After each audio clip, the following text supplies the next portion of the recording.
Sweet Mountain Farm is a mixed operation, I guess you could say, farming operation. We run beef cattle. I'm doing a grass-fed beef operation.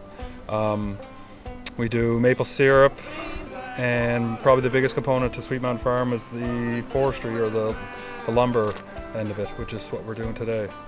We come into this section of woods. It's a section of Acadian forest on the farm that has a high component of hemlock. So we're in here trying to get some hemlock timbers for a local timber framer that's doing a timber frame house in the area.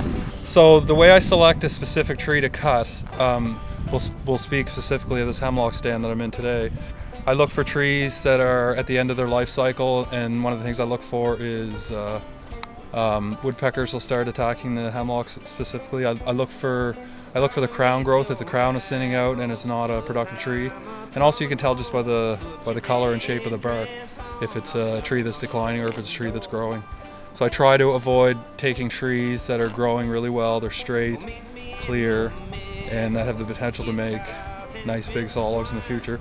If there's trees with deformities, with bad crooks or split tops or that sort of thing, even if they are healthy, I'll take them because they're not going to end up being good quality trees.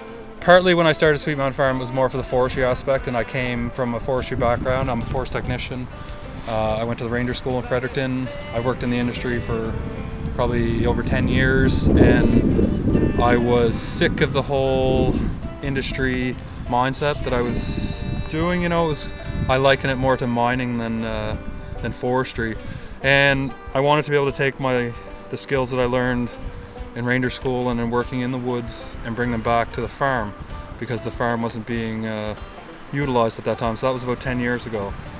And since then I've naturally branched back into some farming aspects too, with the beef cattle and the maple syrup. And yeah, so the goal with Sweet Mountain Farm is to keep the farm running, because I'm the sixth generation of my family to be on this farm, and I wouldn't want it to end with my generation. So it's kind of like a bit of a calling for me.